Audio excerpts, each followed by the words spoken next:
یہ بات طے ہے، مجھے اور آپ کو وہی مل رہا ہے جو ہماری قسمت میں لکھا ہے، اس سے ایک حبہ بھی، ایک دانہ بھی کم نہیں ملے گا اور ایک زیادہ نہیں ملے گا۔ قسمت کا لکھا ہوا شخص کو ملتا ہے۔ صحیح حدیث ہے، بخاری کی دیگر کتب احادیث میں موجود ہے، جب بچہ شکم مادر میں 120 دن کا ہوتا ہے تو 4 ماہ کا جب بچہ شکم مادر میں ہوتا ہے تو اس کی روح پھونکی جاتی ہے، تو فرشتہ آ کے اس کی عمر بھی لکھ جاتا ہے، اس کا شقی و سعید ہونا بھی لکھ جاتا ہے، اور اس کا رزق بھی لکھ جاتا ہے۔ رزق جو لکھا گیا وہ ہمیں ملے گا، اور جب جب ملنا ہے تب تب ملے گا، جو لکھا گیا ہے وہ بہر صورت ہمیں حاصل ہوگا۔ تو یہ اللہ کے ذکر کو چھوڑنے کی سزا یہ ہے کہ ملا وہی جو قسمت کا تھا، لیکن دولت عثمان نہ ملی، دولت قارون ملی۔ اب وہ جو ہماری قسمت کا رزق ہے اس کے حصول کا ذریعہ کیا ہے؟ ذریعہ حلال ملتا ہے یا اس کے ذرائع حصول کے وہ حرام ہیں؟ لکھا جو تھا، مقسوم تھا، ملا وہی، ایک دانہ بھی زیادہ نہیں ملا اور ایک دانہ بھی کم نہیں ملا، لیکن اس کی سزا کاٹنی پڑے گی اس لیے کہ حصول کے ذرائع حرام تھے۔ تو حضرت اکرمہ رضی اللہ تعالیٰ عنہ فرماتے ہیں کسبن حرامن، تو معیشت تنگ کیسے ہوتی ہے؟ بندہ کہتا ہے کہ یہ تو بڑا کما رہا ہے لیکن کما بذریعہ حرام رہا ہے۔ اللہ اکبر۔ بعض کا کچھ لوگ محنت کر کے بھی حرام کماتے ہیں۔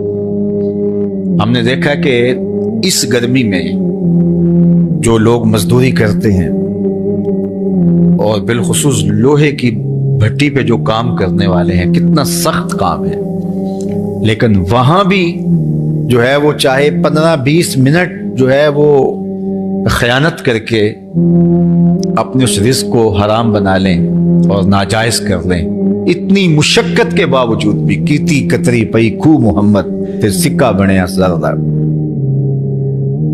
تو ایک سودا ایسے بھی بک جاتا اگر 2 منٹ گاہک کو دیتا، لیکن جھوٹی قسم کھا لی اور وہ لے کے چلا گیا، سودا تو بک گیا لیکن ذریعہ اس کا حرام ہو گیا۔ یہ ذرا دیکھیے، جھوٹی قسم کھانے والے کو اللہ نظر رحمت سے بھی نہیں، اتنی بڑی سزا ہے اس کی، اور نہ بکتا کوئی اور آ کے لے جاتا۔ جو قسمت میں لکھا ہے وہ تو آپ کا ہر صورت میں ہوگا، لیکن کچھ لوگوں کو اللہ کے ذکر کو چھوڑنے کا نتیجہ یہ ملتا ہے کہ پھر وہ ان کے ذرائع آمدنی جو ہوتے ہیں محنت کے باوجود بھی کسب حرام ہو جاتا ہے کسی نہ کسی وجہ سے۔ کئی لوگ دودھ اکٹھا کرتے رہتے ہیں، آخر میں ایک قطرہ پیشاب کا ڈال دیتے ہیں۔ سادہ مثال آپ کے سامنے رکھا، کتنی محنت سے وہ کیا تھا، تو اپنی ساری محنت کو ضائع کر دیتے اور حرام کا ٹانکا لگا دیتے، ایک قطرے سے وہ سارا ضائع کر بیٹھتے۔ تو یہ اللہ کے ذکر سے منہ موڑنے کا نتیجہ ہے۔ جب تمہارے دل اللہ کی یاد سے خالی ہو جائیں گے، تمہاری زندگیوں میں قرآن نہیں ہوگا، تمہاری زندگیوں کے اندر اسلام کے اجالے نہیں ہوں گے، تو پھر نتیجہ کیا ہوگا کہ معیشت دنک کیا ہے؟ کسبن حرامن۔ دوسرا معنی کہ تنگ زندگی، تلخ زندگی، جو حضرت عبداللہ ابن عباس سے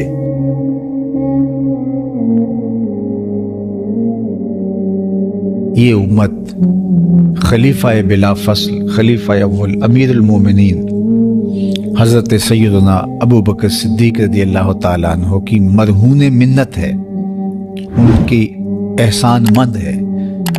اقبال نے کہا تھا امن الناس بر مولائے ما، کلیم اول سینائے ما، ہستی او کشت ملت را چوں ابر، ثانی اسنین و غار و بدر و قبر۔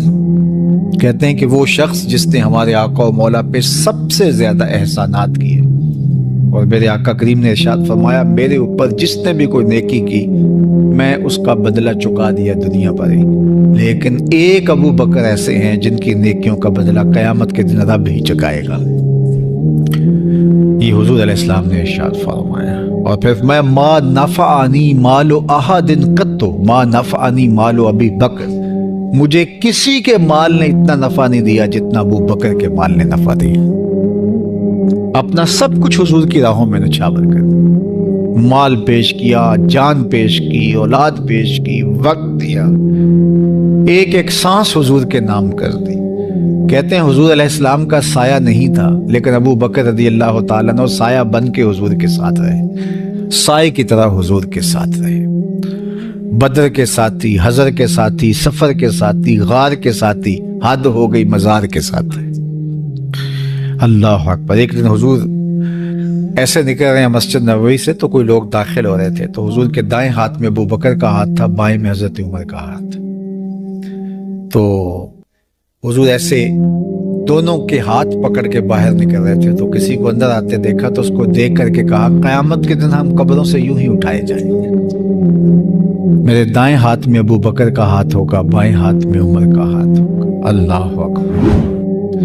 سیدہ کہول اہل الجنہ، جنت کے بوڑھوں کا سردار کہا، ابو بکر فی الجنہ، جنت کی بشارت دی۔ عشرہ مبشرہ میں سے پہلا نام حضرت ابو بکر رضی اللہ تعالیٰ عنہ کا۔ فرمایا میرے دو وزیر آسمان پہ ہیں، دو وزیر زمین پہ ہیں۔ آسمان پہ میرے دو وزیروں کا نام جبرائیل و میکائیل ہے، اور زمین پہ اوپر میرے دو جو وزیر ہیں، ایک کا نام ابو بکر ہے، ایک کا نام عمر ہے۔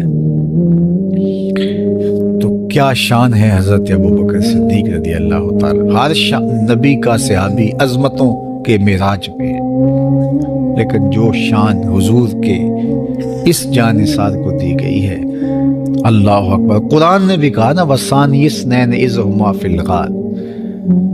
اللہ اکبر۔ دو میں سے دوسرا، اللہ اکبر، جب وہ غار میں تھے، دو میں سے دوسرا۔ اس لفظ کی خوبصورتی ملاحظہ کیجئے، دو میں سے دوسرا۔ حضرت عمر کہا کرتے تھے، حضرت صدیق اکبر کا ذکر کرتے ساتھ رو پڑتے اور کہتے کہ ابو بکر میری ساری زندگی کی نیکیاں لے لیں، وہ غار والی ایک نیکی مجھے دے دیں۔ ساری نیکیاں زندگی کی ابو بکر لے لیں، ایک نیکی غار والی مجھے دے دیں۔ تو ان کی ساری نیکیاں ایک طرف اور ابو بکر کی ایک نیکی ایک طرف۔ اور حضرت عمر کہا کرتے تھے، کاش میں ابو بکر کے سینے کا بال ہی ہوتا۔ کوئی کم شان ہے؟ یہ حضرت عمر کہہ رہے ہیں، یہ عمر جس کے بارے میں میرے حضور علیہ السلام نے فرمایا کہ میرے بعد اگر نبوت کا دروازہ بند نہ ہوا ہوتا، میرے بعد اگر کسی نے نبی ہونا ہوتا تو وہ عمر ہوتا۔ اتنی شانوں کے مالک۔ ان الشیطان یفر من ظل عمر، شیطان عمر کے سائے کو دیکھ کے بھاگ جاتا ہے۔ وہ عمر کہہ رہے ہیں، کاش میں ابو بکر کے سینے پر اگا ہوا بال ہی ہوتا۔ یہ شان ہے، یہ عظمت ہے۔ سارے حضور کے صحابی عظمتوں کے معراج پر، لیکن ان کی شان ہی وکری۔ کسی پنجاب شاعر نے کہا کہ سارے یار نبی دے سونے، نہیں کوئی اینا یاراں ورگا، نہ کوئی ہویا نہ کوئی ہوسی، اینا جان نثاراں ورگا، نہ اس دھرتی پیدا کیتا، اینا یاراں ورگا، آزم شان صدیق کی دساں اکو یار ہزاراں ورگا۔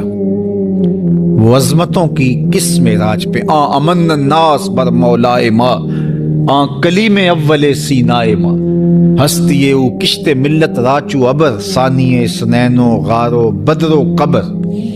بدر کے بھی ساتھی، قبر کے بھی ساتھی، مزار کے بھی ساتھی، غار کے بھی ساتھی، اور کھیت اسلام کی کھیتی کے لیے ابر بہار کی طرح برسے اور سیراب کر گئے، اور اس امت کے لیے انہوں نے جو کام کیا وہ انہی کا مقصوم